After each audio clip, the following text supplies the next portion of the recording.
Good morning. This is the SEC Daily on Southeastern 14. I'm your host, Chris Lee, joined as usual by Gavin Schoenwald, and joined as usual for Fridays by Trey Wallace, good friend of mine who has been in this business for a bit. Trey and I used to have a show together in Nashville. Thanks for joining us today, Trey, on what I know is a very busy weekend for you. Yeah, it's going to be. I'm excited. We got a great slate of games, I think, in the SEC this weekend. I think they turned into something very interesting, especially a few of them we'll get into.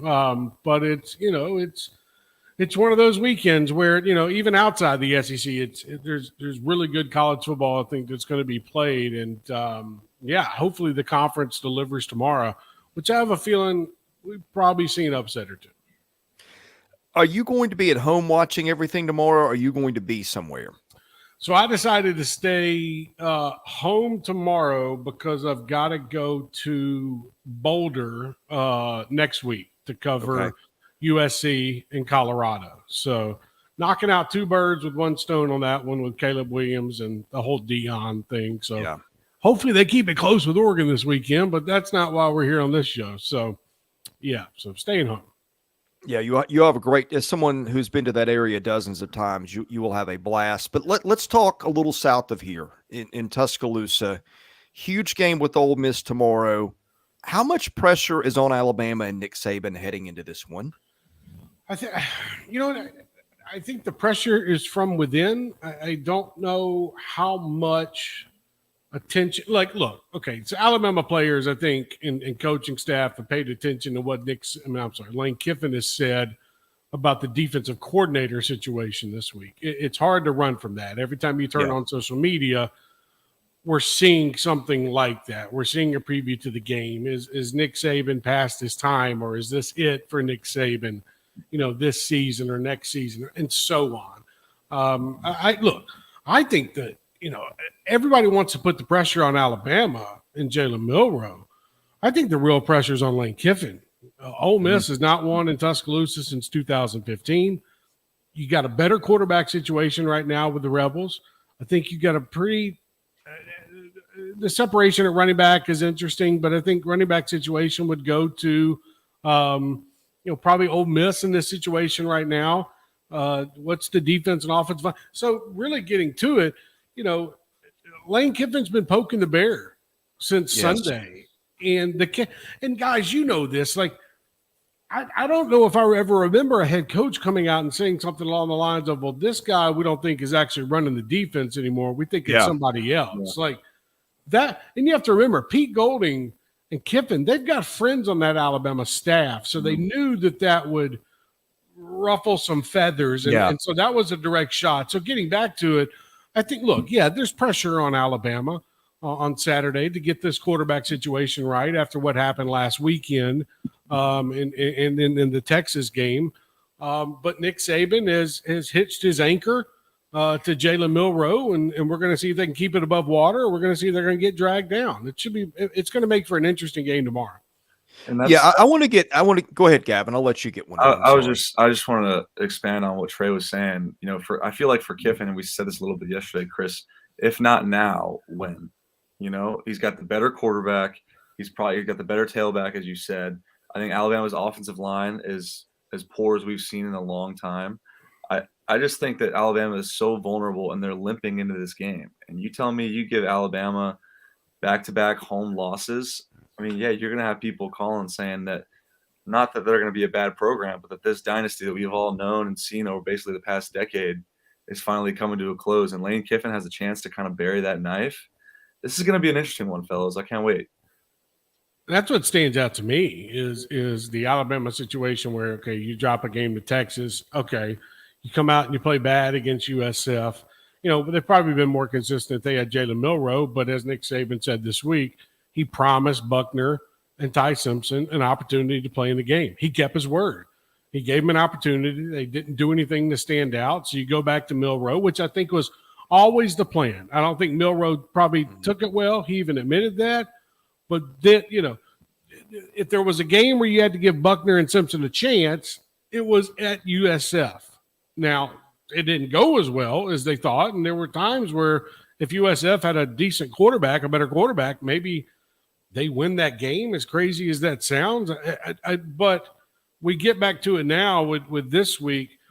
I just think, Alabama feels like the pressure's really not on them. And I know that everybody wants to say, well, Nick Saban, you got to win this game. And the legacy's going to be tainted. No, Nick Saban could lose the next 20 games in a row, and he's still the best college football coach, I think, ever.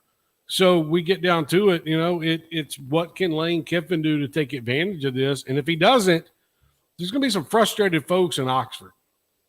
Yeah, I agree with you on that. I think that everything's fine right now, but if Ole Miss doesn't go and win when it appears like Ole Miss's opportunity to win down there is the best it's been in a bit, I think that you have to wonder if that creeps in, because the narrative then is going to be that, hey, Lane Kiffin piles up wins against the soft underbelly of the schedule, but then when you play the big boys, it doesn't happen. So I think I'm with you there, but I want to ask you something else, because I don't know how to feel about this. Look, I think having Lane Kiffin in the league is fun. His offenses are fun. The drama that goes with Lane Kiffin is fun. I mean, whatever you think of Lane Kiffin, he's got a pretty sharp sense of humor, and it comes out on Twitter sometimes. And I mean, if you can't laugh at some of the stuff he does, maybe check your pulse. On the other hand, it feels like some of the, I don't know if disrespect is the word. You can tell me what you think, but it feels like disrespect to me. You saw what Channing Crowder leveled, maybe. I don't know if you saw it or not, at Nick Saban this week. And that was 15 years ago. I think Nick Saban has mellowed some since then. But, you start seeing stuff like that. And then, look, Lane Kiffin, correct me if I'm wrong, but when Nick Saban hired him, and I get that Saban is difficult to work for, all those things, but when Nick Saban took a chance on Lane Kiffin, and by the way, it wasn't drama-free when he was down there, this was a guy at the bottom of his career. He'd been fired on the tarmac at USC.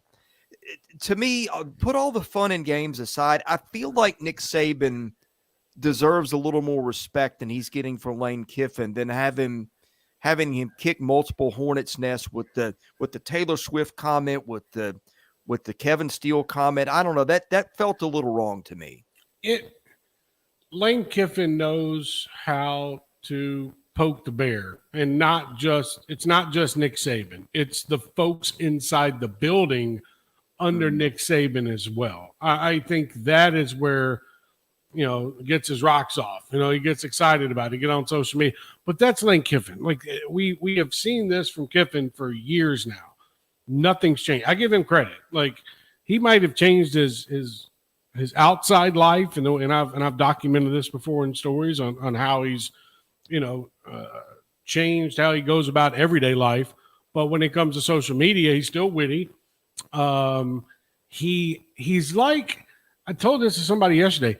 It's like if Don King had Twitter back in the day promoting a fight. That's what Lane Kiffin is. That, Trey. That's what Lane Kiffin is. He knows how to promote a fight. And I promise you, CBS will get incredible ratings on Saturday because they want to see if Kiffin can slay the dragon. And if he can't, it's going to blow right back up in Kiffin's face. He'll have to answer questions. He'll come back and say, well, you know what? He's the greatest coach, and I owe everything to him, blah, blah, blah, blah, blah. But he's always going to take his shots leading up to the game in hopes that he can take advantage of it. And if he takes advantage of it and wins, I'm very curious to see what Lane Kiffin looks like after a win over Alabama on social media compared to promoting what it is. Because the whole time, I talked to Lane about this personally. He is endured to Nick Saban, loves Nick Saban as a guy, as a coach, everything he's done for him in his career. But that doesn't mean, A, you don't take up for your football team, B, you don't come in kind of cocky about a game, and C, you don't change who you are to promote matchups in the Southeastern Conference when they don't really need to be promoted. But that's just who Kiffin is. So, if I'll leave it at this, if Lane Kiffin was to all of a sudden stop doing everything he did on social media, Lane Kiffin wouldn't be as fun as he is. Mm-hmm. And I think people understand that. So I don't know if it's total disrespect to Nick. I think it's probably poking other people in that building that he doesn't like. Yeah, he doesn't like Kevin Steele. Yeah. I think that's obvious too. And it's kind of funny. And this is why, as quirky and as witty as you said, Trey, as Lane Kiffin is, and how I'm sure for some people when they see his antics and his stuff on social media, they roll their eyes and whatnot. But he's been open about how he was at the bottom of his career, like you said, Chris, being fired on the tarmac. And Nick Saban took a chance on him, basically revitalized his career. Owes this and that to Saban, and he's been very vocal about that. He's found the perfect mix of saying all that and somehow also being able to totally mess with their minds. And he's really, really good at it. And he's really good at it with Jimbo in College Station as well, too, and maybe even more than he is with Saban. And so, yeah, I think this matchup is going to be really interesting because it's what you guys said. Can Kiffin finally slay the dragon? If he can, we might see one of the most memorable post-game interviews of all time with him. If not, I think that Kiffin's going to have some explaining to do because, like I said earlier, for me, I just keep coming back to if not now, when? When will it ever be? Because, that'll be, in his mind, and in Lane Kiffin's mind, it'll be his greatest accomplishment or best win, at least so far, of his coaching career. Especially with Jackson Dart. With Jackson Dart at quarterback and Alabama dealing with their situation right now. Like, in years past, guys, it's been Bryce, been Jalen, Tua, you name it. And Kiffin's coached a couple of those.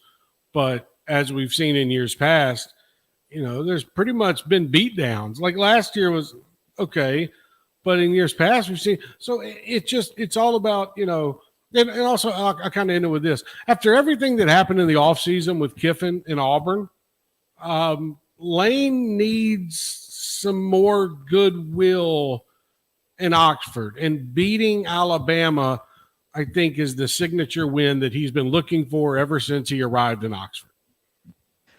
Trey, that gives me a great segue to where I wanted to go next. I think the next biggest game on the schedule involving SEC teams this week has to be Auburn going to A&M. Yes. I think, to me, this feels like a game that if you were Jimbo Fisher and you lose it, all hell is going to break loose there because it's going to be you lost to Hugh Freeze rebuilding Auburn in year one. And if you're Auburn and you win that game, then everybody's going to, hey, wait, we're way ahead of schedule here. Mm-hmm. It's almost – I don't want to correlate Auburn side to like Tennessee, like being ahead of schedule because that was really year two.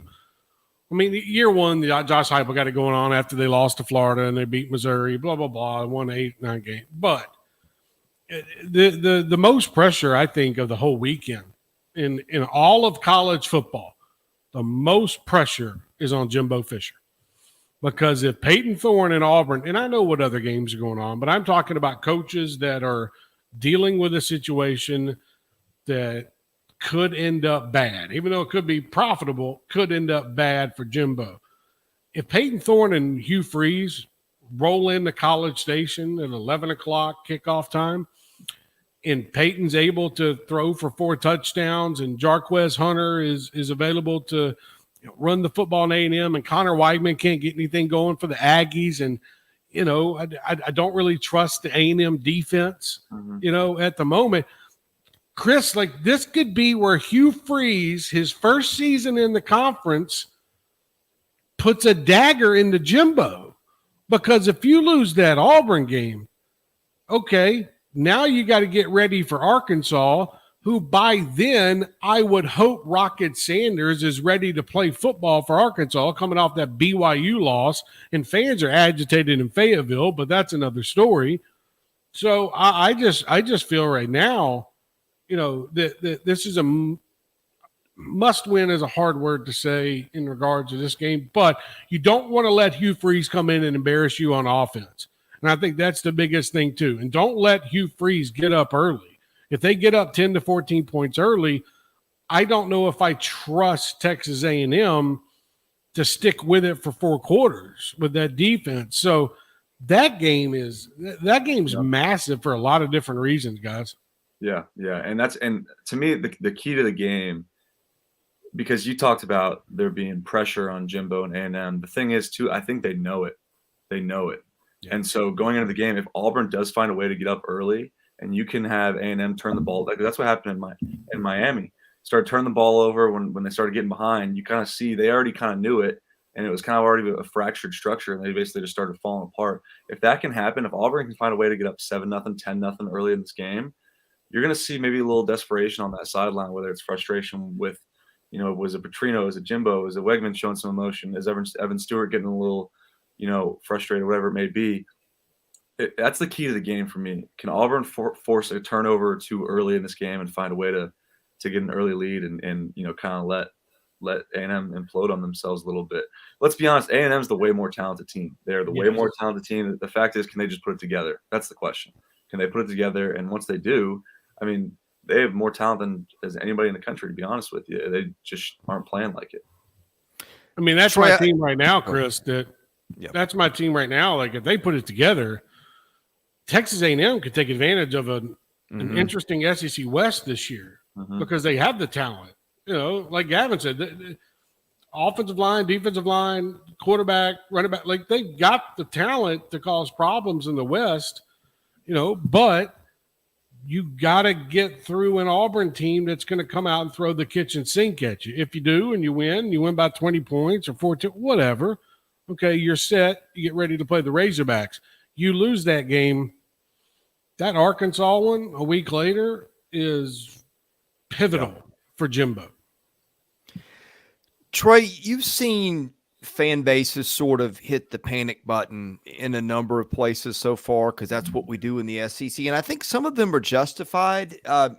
Arkansas, we could talk about that one for a bit, but I want to ask you about Tennessee. You're in Knoxville. You've been on that beat before. You have all kinds of context there, and I've got a follow-up question after this too on Tennessee, but I'm a little surprised as I listen to kind of the narrative around that Florida loss. And I think it's probably worse because it's Florida. Like if you're Tennessee, there's just about nobody. The list of teams that you'd rather lose to than Florida might be non-existent.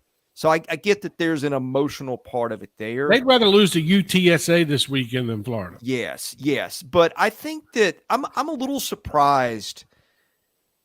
I'm not saying that Josh Heupel has lost goodwill. I'm not saying that at all, but I was a little surprised at the sense of panic and some things. And even you see this in national people. Like, I think Saturday Down South said concern level for Tennessee was a 7 or 8. I don't know that I'm willing to go there yet, but what do you make of all that? I think that two things. I think Josh Heupel put himself in a situation on a Thursday leading up to the game by saying Cooper Mays is probably going to play. It's pretty much what he was saying. Starting center for Tennessee. Cooper Mays is not on the field playing. He's smiling on the sideline and pads and whatnot, and he's kind of goofing around a little bit with teammates. I think you set your fan base up for that one because the offensive line is not good. I think that the play calling, if you've noticed, Tennessee's not testing people down the field. Most of, and I forgot the stat, I should have it right here, most of Joe Milton's passes become behind the line of scrimmage or for 5 yards or less and trying to make plays out in space. I think when you look at it right now, people are freaking out about the offense because it's not the same, as last year with Hendon Hooker. I think that's obvious. Hendon Hooker and Joe Milton are two different types of quarterbacks. They're not the same. Joe Milton's not going to tuck it and run for 25 yards and, be able to widget out of a scenario in the backfield. That's not Milton. I think another thing that stands out to me, and this is me personally, after watching a couple games now, I don't think Tennessee trusts Joe Milton with the entire playbook because when he gets to that line of scrimmage, I don't see him checking out a lot. If I was a Tennessee fan, I'd be concerned about that. So you've seen the inconsistencies on offense. So people are a little worried, questioning what 2023 is going to be. Is it going to be 8-4, You'll be 9-3. You know, I think 10-2 is out the door. They're going to get dropped by one or two more teams this year. And that's fine, by the way. Yeah. You don't have to follow up 2022, where you go 11-2 in the season. You don't have to follow that up with a 10-2 or 11-2 record again. You can go 9-3, 8-4, but you're competitive in football games. Tennessee fans are just nervous right now because Joe Milton is the and this is not a knock to Joe Milton, but what I've seen over the first 3 games of this season is what I saw in the first game of 2021 and in that Pittsburgh game as well, where he can connect every now and then down the field, but he throws it 125 miles per hour on a 10-yard out or an 8-yard cross. That's where the problems are starting to arise. And if they don't get it figured out, guys, South Carolina, they play South Carolina next weekend, a night game. Spencer Rattler could come in and make them go toe-to-toe, with Tennessee secondary, which is not good. So a lot of questions. The Gerald Mincey stuff was weird last week, where Gerald Mincey is cited for possession on a Thursday night before they make the trip to Gainesville. He still makes the trip to Gainesville, but he only plays 2 special teams. He doesn't play on offense, but he plays on 2 snaps on special teams. And Josh Heupel said, well, we just didn't feel like he was ready to play on offense. Wait, what? Wait a minute. So what I'm saying is there's a lot going into it right now.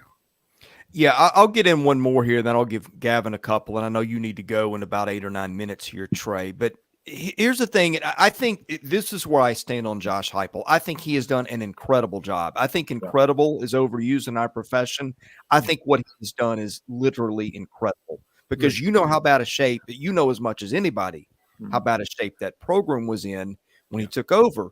And maybe I turned Josh Heupel into a great borderline elite coach, into a miracle worker by signing a lot of faith to him. And here's what I'm getting at, okay?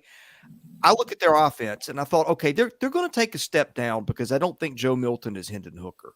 But you look at the way they run the ball, they had a lot of experience on the linebacker and receivers. And this is where I think maybe I missed the boat on it. And I'm going to get your opinion here. I thought, okay, they lost Jalen Hyde, Blitnikoff winner. They lost Cedric Tillman, who was great 2 years ago. But they got Brew McCoy. They got the Thornton kid from Oregon. They got Squirrel White. They got Ramel Keaton. There's other good players on that team. I just feel like it kind of seemed like it was plug and play to me. Did they take a drop off in receiving talent in a way that maybe we did not anticipate, or is this all on other things? I'll give you a quick answer. Dante Thornton is not produced yet at Tennessee. He had the one nice catch, I think it was last week, over the shoulder after dropping the previous one. Ramel Keaton, and these are not shots at these players. This is just obvious points of view. Ramel Keaton has turned into 2021 Ramel Keaton, not 2022 Ramel Keaton. Where he found it difficult at times to get open in space. Squirrel White and Joe Milton are not, as much as they were on it last season in those 2 games that you got to see against Vanderbilt and Clemson, it doesn't feel like there's that same connection down the field right now. A lot of that could be as Josh Heupel is hindering Milton to go deep. But long answer for short answer, yes. They have not found the speed and the ability to get open in space, and you got to put that on the wide receivers as well. It's not just Joe Milton, but if they don't figure that out, they don't get on the same page, and you don't see, because you can rely on Brew McCoy, that's obvious. But as Gavin would know here, you can throw a spy on Brew, or you can throw him in 2-man coverage somehow deep and force Joe Milton to make plays for sure in another spot. So I think that's where they're kind of falling off right now, Chris, is you're not getting the same production in 23 as you did in 22 or 21. And that's like overall when you look at it. In terms of the present, I'm not extremely worried about Tennessee. I still think they're a solid team. It's hard for me to talk about last year because, as I've said, last year was just a magical season for Tennessee. I think Heupel's done an incredible job. They had a guy transferring in Hendon Hooker who turned into this unbelievable Heisman-type player. And then you have the Blitnikoff winner, all this talent on the edge, a top 10 tackle, drafted the Chicago Bears. Like, they had elite talent across the – I saw Blaine Gilmer had a comment. I mean, they had elite. Yes. To Heupel, of the Josh Heupel era. And so, that's hard to diminish. And I think going into the season, maybe people just assumed that it was Hooker out, Milton in, and everything would stay the same. There's rhythm, there's timing, everything is different here. One thing I am surprised because Milton's strength, I thought it was going to be bombs away. I thought it was going to be goes and posts and just letting it rip, and that's not what we've seen yet. And I think you said it, Trey. To me, that just is writing on the wall. They don't trust Milton as much as they did with Hooker with the entire offense. Well, I think the other thing too is the offensive line. Is if you don't have a solid offensive line, you're not going to get much done in the pocket. Tennessee doesn't have a solid offensive line. Mm-hmm. God bless Ollie Lane, but he's not really an SEC center, and that really wasn't his job, and he's trying to make up for it. So when you don't have that and you lose what you did lose over the last couple seasons, it come back to bite you. And what Tennessee has not done is get their recruits on the offensive line over the last couple of years and turn that into development on the field. We're seeing a lot of grad transfers and players on that line of scrimmage that you haven't seen in the past. So Heupel's got to figure out the offensive line, figure out what to do going forward. But I'm sure they'll figure it out, cause problems for some teams, and then they're going to get caught, against others. Trey, we've got about 5 minutes left. Yeah. We've talked about a few teams so far. Give me something you're watching with the game or a team that we have not talked about so far today. Arkansas and LSU this weekend. That one's a big one to me. Arkansas does not need to lose this game by 21 points and just get beat up. I understand the situation with Rocket Sanders. I get it. Him being, seeing if he's going to play or not. But KJ, this is a completely different offense for Arkansas. We all talk about that Will Rogers had his offense changed up on him, and he's not performing well at Mississippi State this year because the air raid's gone, and there's players on that roster that fit for that offense. If you look, really the same thing's going on at Arkansas. Like, they've got playmakers on offense, but Kendall Browse is no longer calling the plays anymore. So you've got a situation right now where you're trying to run a different type of offense with KJ Jefferson, and that ain't it. That's not what your playmakers, especially the speed that they have at wide receiver, especially with KJ Jefferson and the arm he has. You should be able to open it up down the field, and KJ's rushing for 15, 20 yards, and the offensive line is opening up holes. You haven't seen that this year. I think that's the one thing that worries me. I think, this is an LSU prove-it game on defense because I want to see them be able to stop KJ.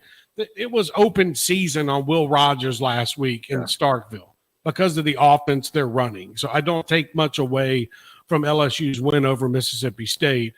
Do it against Arkansas this weekend, and then we'll see where we're at when it comes to the year. And then, let Vanderbilt, Kentucky. I don't know. I saw something crazy happen last year. Do we see it again this year? I don't know. I want to see what Kentucky looks like, through the air once again. So we're shaping up for a fun weekend. And while Georgia, goes and plays UAB, so it is what it is. Trent Dilfer trying to sell that game. Talk about trying to sell the wrong game. I know he's excited for his UAB program, but nobody cares about Georgia and UAB. All right, last one for you on the way out. Level of concern at Mississippi State. I think people always underestimated how hard that was going to be. Look, if you are not going to run Mike Leach's offense, you have got to disentangle that at some point. So I wonder how much, in a way, some of this is fair to Zach Arnett. But at the same time, he's not been a head coach before. That is a lot to bite off doing that the first time in the SEC. Do you feel like that's the right fit and it's just bad circumstances? Or do you see red flags with that one? I want to be as respectful as I can to the folks at Mississippi State when I say this. And I mean this. And I mean this to Zach Arnett too. I think Mississippi State rushed into a decision after the passing of Mike Leach to name Zach Arnett the head coach when they could have gone out and found somebody suitable right now for the job. And this is the same Zach Arnett team that he's had for the last 2 years. He's just been on the defensive side of it. I just feel like they could have probably gone in a different direction. You didn't have to stick with the air raid or whatnot, but what you had at Mississippi State was an offense, in my opinion, that was explosive. We saw what Will Rogers did last year, and a team that, when you lose anybody, it's difficult, okay? But it's the same guys around the building without Mike Leach. Yeah. And Gavin will be able to preach more to that than I would. It's almost like firing your head coach in that interim, and everybody in the program, it stays the same, but you're trying to change certain things. That's just difficult, man. Yeah, no, it's tough. And look, because you talked about it's a changing of the guard, but everything else is the exact same. It's the same. Your coaches, the vibe around, the support staff, the strength staff, like that's funky. Is usually you see a change at head coach. And look, let's call it what it is. An unbelievably unique situation and a sad situation. And I think that I agree with you, Trey. I think they rushed into that decision, but I also think that they were also trying to find some stability and something for these kids, because I mean this was just a tragic thing that happened. Your coach literally passing away, and so I agree. I think they probably could have gone out there and got something if they did like a full search, but they were also looking for a rock, some stability for these kids. So yeah, they're just in a really interesting spot. The vibe is off. It's different. Look, if we're on here talking about it, I guarantee the kids in the locker room are talking about it, which is not going to help anything. And I want to see Mississippi State do well. I do, because I like watching Will Rogers play, and as you guys said, they got talent all over the roster to score a lot of points, but we're just not seeing it. We're not seeing it, and at the end of the day, it's got to be shown on the field. So it'll be interesting to see how that dynamic plays out, because it's not like you can just go at the guy's neck. I mean, look at the situation he took over, right? And so it'll be interesting to see what that looks like. Yeah, and again, like no disrespect to Mississippi State, Yeah, I just and that's a tough spot for Arnett too. Like that. Yeah. So there's a lot going on with Mississippi State right now, and it's not going to be figured out in one season. Yeah, that was never going to be easy to disentangle from for all the reasons of the offense, of the unusual situation. I mean, when somebody passed, I mean, this is uncharted territory. I don't know how many teams you can find where the head coach dies before the season's over, but that's Right. an off everybody's radar circumstance. So I have a lot of sympathy for the folks in Starkville for going through that. But Trey, I know you're up against, I think, a meeting to go to. Really appreciate you taking your time to join us. As we'll see a lot going forward on Fridays. Tell people what you're writing about this weekend and where they can find it. Yeah, always appreciate it. Gavin, had a great time. First time with you, man. And Chris, always fun, brother. And follow me on X, Twitter, whatever, at Trey Wallace _. Follow all my work at Outkick.com. About to post a story looking ahead to this fun weekend that we've got in college football. I'm going to send it straight to our good buddy David Changus. And then other than that, just preparing for a good Saturday, a fun Saturday, and probably some chaos that's going to go down all over the country. So always appreciate you having me, and y'all have a wonderful weekend. Hey, thanks for joining us. God bless you. Be safe, and we'll see you next Friday. Thanks, buddy. All right. That's Trey Wallace of Outkick. He joins us on Fridays here on the SEC Daily.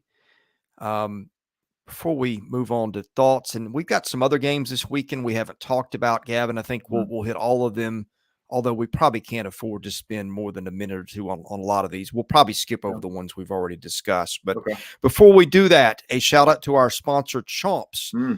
There's going to be a promo code in the notes of our show with a link to get 15% off CHOMPS products.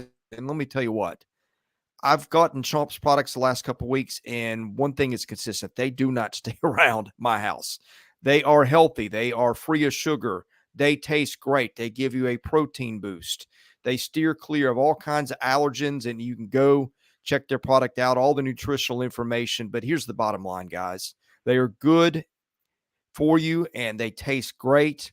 I had the jalapeno beef stick this morning. First time I'd tried that one. That might be my favorite so far. I've not tried all their stuff, and I'm not even a jalapeno guy, but that was really, really good stuff.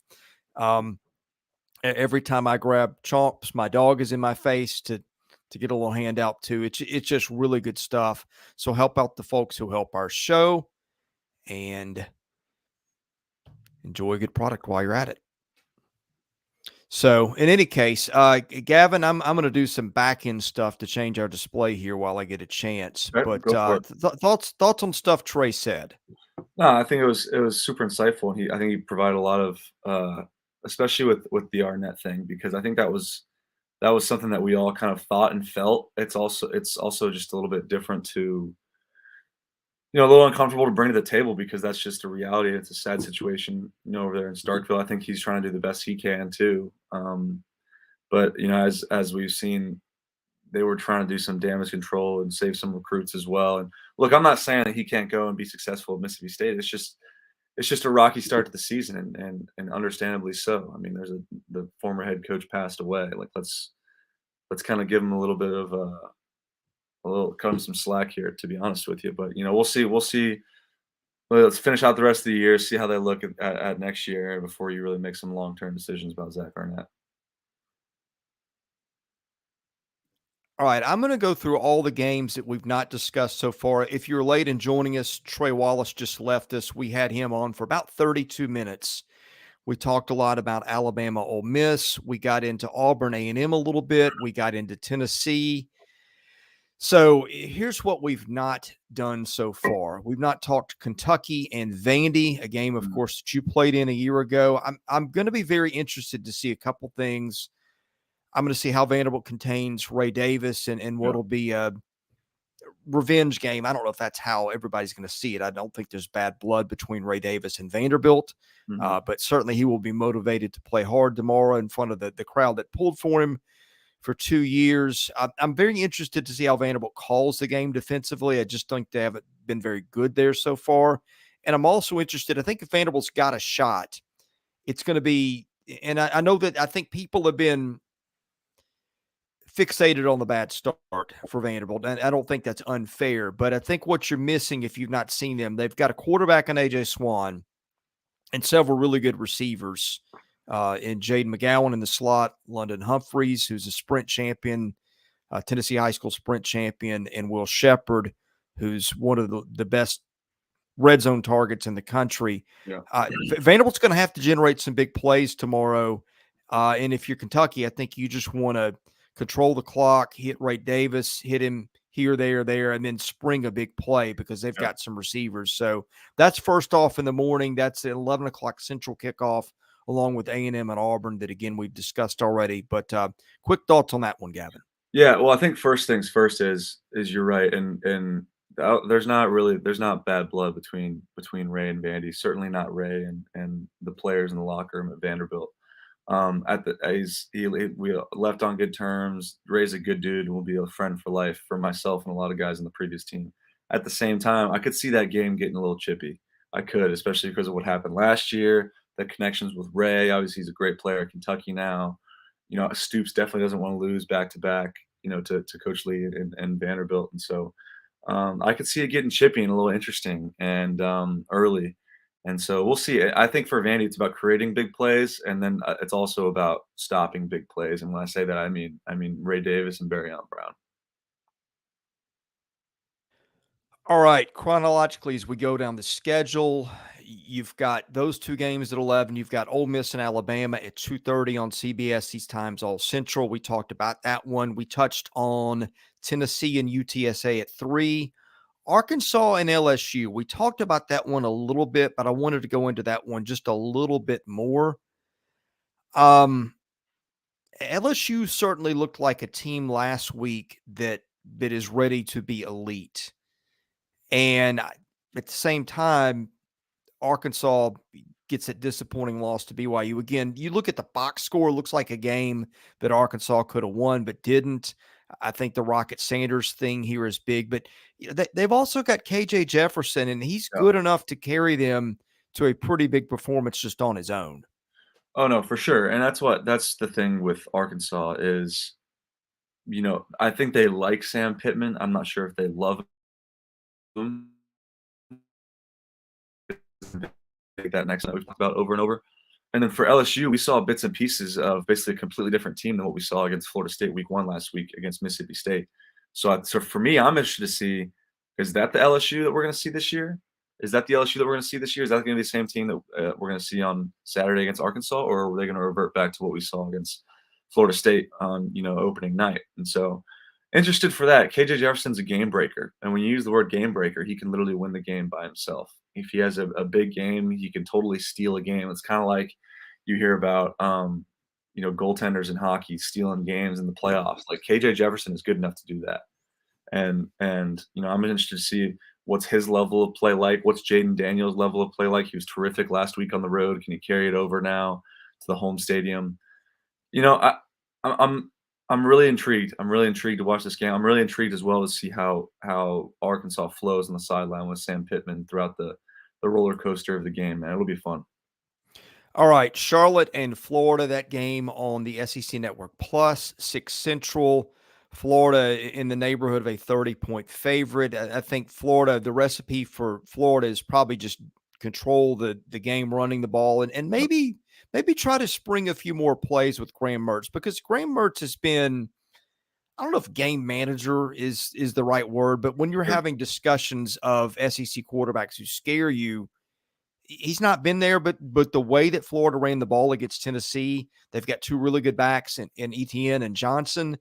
If Florida can tap into Pearsall and maybe find a couple other targets, they've got a couple of young kids they like. That makes that team kind of dangerous if they can start popping big plays in the pass game. And that's kind of what I'll be looking for against Charlotte. So let me try to put you in the mind of a player here when you have these situations where you're coming off a big win, like a big win, obviously against Tennessee at home, emotional win as you saw at the end of the game. And then you kind of have these, I don't want to say cupcakes, but 30-point favorite games immediately after. They can go one of 2 ways. They can go one way where you're basically don't go into it as serious, or maybe as you prepared enough for the Tennessee game the previous week, and you can find yourself in a tight game, through 2 quarters where you really got to step on it and whatnot. And the other direction it can go is you're totally polishing off the confidence that you built the prior week against, a great team and a great win it was for Billy Napier and the Gators. And so, I think the latter, the little right side of the fork in the road, is the way this team needs to go. They need to find confidence in Graham Mertz. He needs to find confidence in his receivers. And what better way to polish it and kind of run it up early on Charlotte in the Swamp. We talked about how important that last week win was for Billy Napier and the Gators. And, we said yesterday that, when they find a way to win this game this weekend against Charlotte, it'll be their first 3-game win streak in 3 years. And we're talking about the University of Florida here, the Swamp Kings, the documentary. Like, that is the standard. That is the Florida standard. Yeah. And, they are back on track if they can, get 3 wins in a row under their belt. And that Utah game is in the rearview mirror a long way back. Well, I gave you the recipe that I wanted to see for Florida, and now I'm going to go and totally contradict myself a little bit, because there was one thing I'd kind of forgotten, is that Florida had the right side of its offensive line suspended for that little brawl, or whatever you want to call that, against Tennessee. So maybe you see the play calling a little different. I mean, the last thing you want to do is get Graham Mertz killed on a hit. I think, and look, we're talking, I want to be all respectful here, but they're playing Charlotte. They got 3 guys on the offensive line missing for a half. They're playing Charlotte. Just get the ball out of Mertz's hands quick. You got guys on the outside who are way more athletic, way more fast, way more twitchy than anyone Charlotte probably has in their secondary. There's ways to get around that. It's not, ground and pound, even though that may be the strength of Florida's team, is their run game. But what an opportunity. What an opportunity to get the receivers polished off with Graham Mertz. What an opportunity to get him some more confidence. And then, you turn the page to some more conference games with, 3 wins under your belt, feeling a lot better about yourself. All right, Georgia, UAB. Georgia's a 42-point favorite, something like that. People in our hometown of Nashville have opinions about Trent Dilfer. Look, I don't know that I trust Georgia to cover 40 against much of anybody right now. Yeah. And that's a team that has just played – they've been kind of bored. I mean, you saw it last year.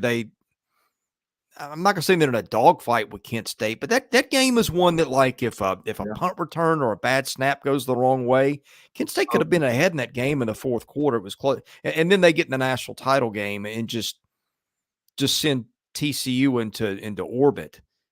So Georgia kind of has shown the ability to turn it on when it needs to, and I don't know that you know.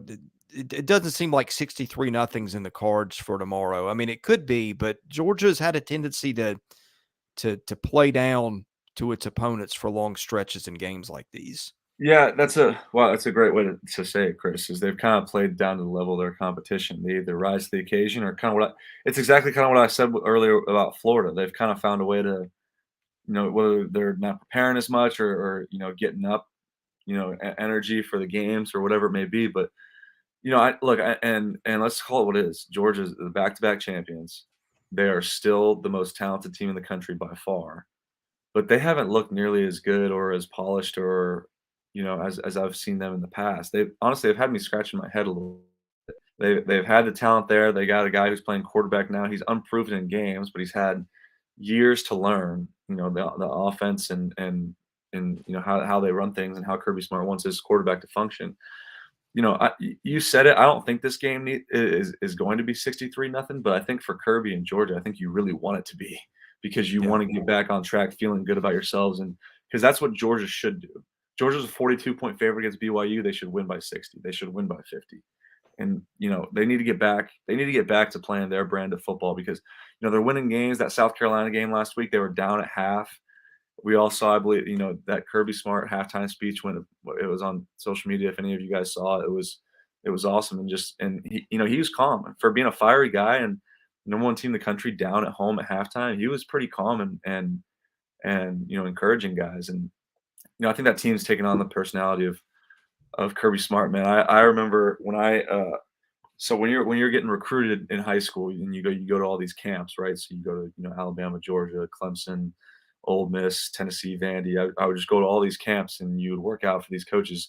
I'm sure there's a little bit of a different formula now as a recruit, but I remember when you show up at these schools and it's all like, they treat you like you're the best thing in the world, and it's all sunshine and rainbows.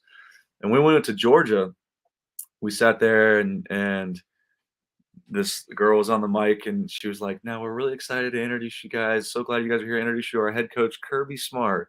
He grabs the mic and says, "Everybody get your pads on, let's go." And he drops the mic. And so that's just it's a killer mentality he has, man. It's a killer mentality. And so when I was able to see him in that video, if you guys haven't seen it, it's the halftime speech he gave his team when they were down to South Carolina last week. He's calm. He's looking in the eyes, encouraging them. He's like, "We're going to be fine. Let's just go out there and do it." And they went out there and played a good second half and pulled it out. But I think Georgia needs to play up to the Georgia way we've seen in the past couple of years, this game to get back on track. What's weird is he and Nick Saban seem to have mellowed at the same time. Yeah.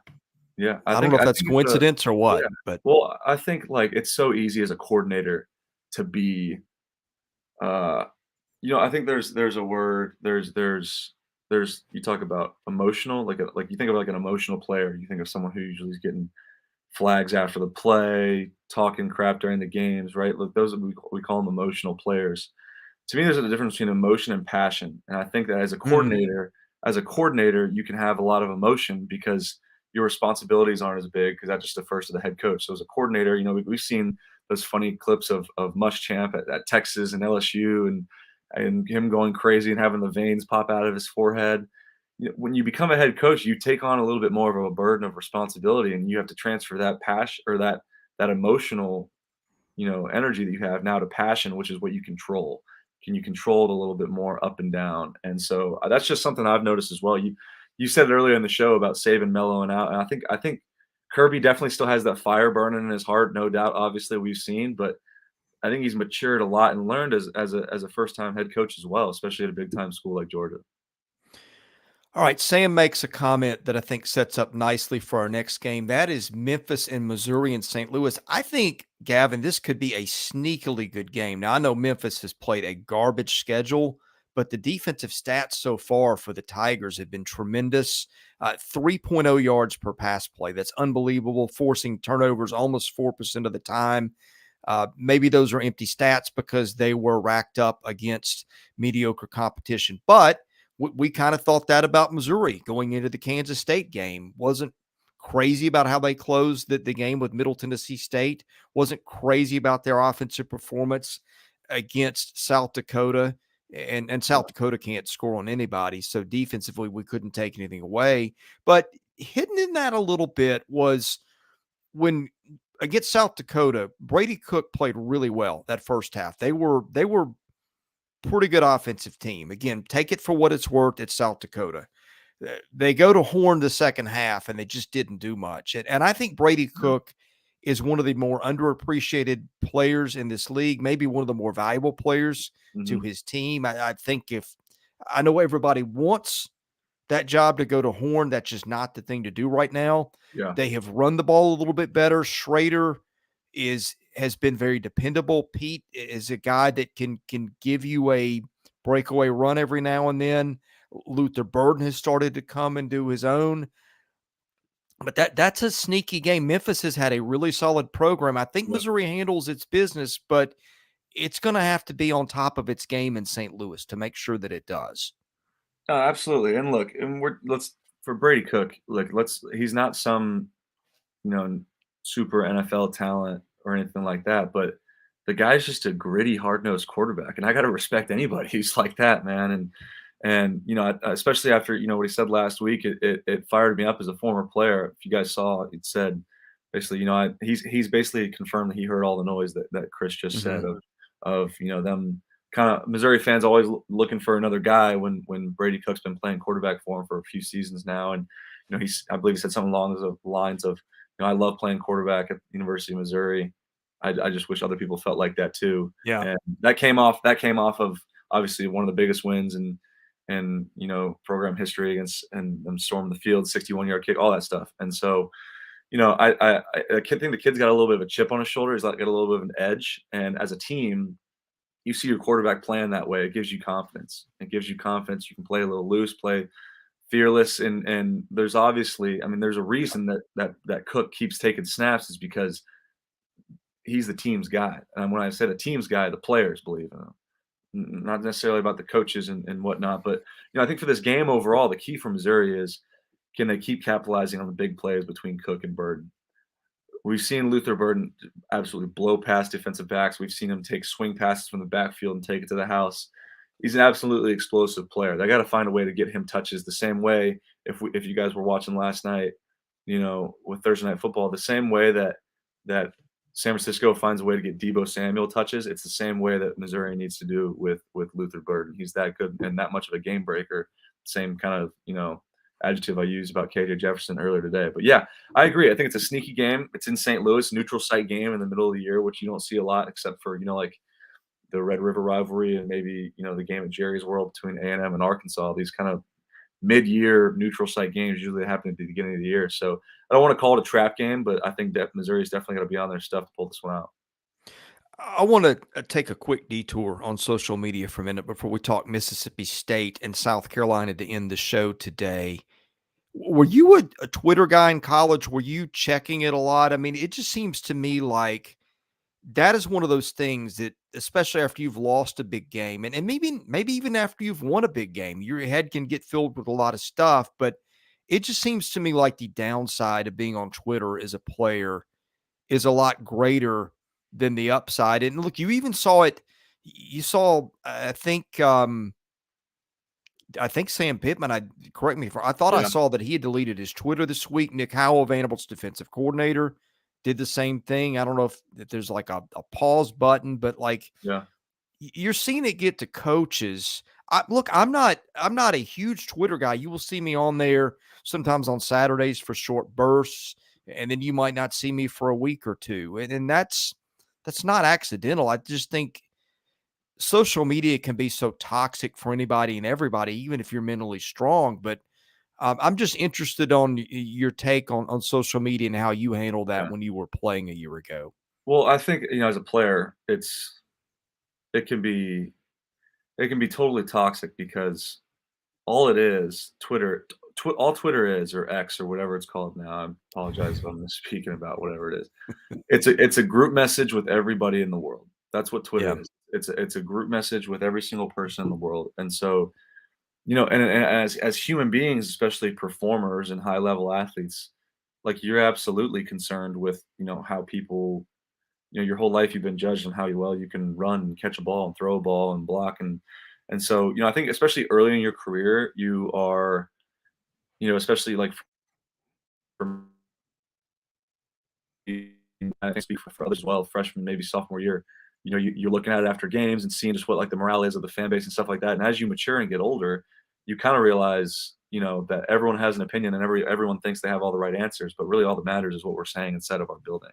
And so, Yeah. long story short, as a player, if you let it, that noise can get really loud. That noise can be a megaphone right up next to your ear if you let it. As I matured, and I know a lot of others too, both at Vanderbilt, but I have friends across countless schools in the country: Ole Miss, Georgia, Alabama, Cal, Berkeley, Auburn. I have friends who, are the same way, and they can describe it as, yeah, when I was younger, my, freshman, sophomore years, I used to worry about it a lot and look up at it, and now it just doesn't mean as much anymore. Is it more fun after a win? For sure, everyone's excited, fired up, and it's almost a place to celebrate. But after a tough loss, for sure, you can get caught up in it, and if you're scrolling, I'm sure fans do the same thing, man. I'm sure it's addictive, and so Yeah. you got to be really careful about it. And as I matured in my career, as I've seen others as well, that's kind of the trend is you care about it a lot when you're younger, and as you mature and grow up to kind of your young 20s, junior, senior year, you realize it's really not that important.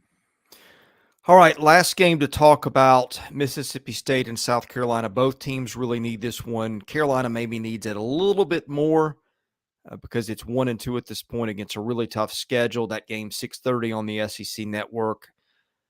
I think the line on this was, last I checked, 4.5. I think Carolina is going to take care of business by more than that. I know that both teams have got some holes and deficiencies, but hey, Sandstorm in Columbia at night with Spencer Rattler. I kind of like the Gamecocks here. Yeah. Well, I also think, I wonder when the last time these two teams met. Do we know? I feel like this is one of those East and West That you don't crossovers see much. that we Yeah. don't see much. Yeah. Especially, and so, this will be a fun game for South Carolina. Not only is it, a team, a conference team that you don't see much, you always kind of get excited about those games. It's also the first night game of the year in Williams-Brice Stadium, and we all know what happened the last time there was a night game there. They beat Tennessee. That was, a huge win for them. So some spooky things can happen at a night game in Williams-Brice Stadium, and they got to take advantage of that crowd. I think that crowd knows that they need this win as well. 1-2 and a tough start. Granted, they've played a tough opener as well, and so they need this win greatly. I think Beamer needs this win as well, but that fan base for sure. And I think if any fans at a night game, maybe LSU as well, but can will this team to victory, it can be the Gamecocks fans and Willie B. Lots of great stuff in the comments. Sorry we didn't put all the good ones up or the questions. It's just the two of us today. We've got nobody behind the scenes playing air traffic control, which makes it a little tougher when you're trying to pay attention to what your hosts, your co-hosts, and your guests say. So anyway, apologies for that. Some of you had good comments that were screen worthy, but you can't do everything at once. All right, Gavin, parting thoughts on this weekend, any topics of interest or things like that we didn't touch on at all or maybe didn't touch on enough today? I think, if we can leave here and maybe create like a list of 3 things of what to watch for this weekend. I think number 1 is slaying the dragon. Can Lane Kiffin do it? Can he do it against Nick Saban? He has a chance to give them back-to-back home losses, put them at a 2-2, right? It would be Alabama at 2-2. Is that right? And That would be correct. and so, I mean, an unbelievable opportunity for Lane Kiffin and the Rebels this weekend. I think second, I think that Auburn A&M is so unique because of the head coaches. Because if Auburn can find a way to win that, we look at Auburn and say, oh, wow, they are so ahead of schedule, as we said with Trey earlier. Hugh Freeze has done it again, right? He's turned it around. He doesn't even have the talent yet. Or we can look at it as, A&M they lost the Miami game, but they look fine in conference play, and that's really the only thing that matters, especially if you want to be playing where you are at the end of the year. Yeah. And then third is that Missouri game because they come off the biggest win, the signature win of Drinkwitz's tenure, and now that was the biggest game, and now this is the biggest game, because if they lose this game against Memphis in a neutral site on the road, you kill all momentum that you created last week. And what an awesome scene that was in Como. We all saw it on social media and Sports Center and whatnot, but that kills all momentum. And so to me, those are the three. Look for those games, and you best believe I'll be watching. All right. Looking forward to tomorrow. We will probably do a live stream at some point. Look, well, first of all, family time sometimes will dictate those things. I've got my son all by myself all day tomorrow with my wife and daughter out of town. So we'll have a little bit of help there. But yeah, and a lot of that's dictated on games too. Like if Alabama and Ole Miss goes down to the wire and it's a classic, we'll probably be live streaming something around 6 o'clock. If that's a dog, maybe we wait till a little later at night. But I think that we'll probably have something for you tomorrow. Most likely some combination of Blaine Gilmer and myself. I think Blake's out of town. If you want to join us, Gavin, we'd love to have you tomorrow. So those are always kind of fly by the seat of our pants on Saturdays is we're available. And depending on what happened in the game and whether it's worth talking about or not. So best way to get something like that we do is to hit that subscribe button, hit the like button. Saw your comment there, Charles. Best way to tell people about Jesus is to do your job and to respect other people in your audience. And hopefully we do that here. So anyway, hope everybody has a great weekend. Thanks for listening. God bless you all. We'll see you again probably at some point Saturday at Southeastern 14.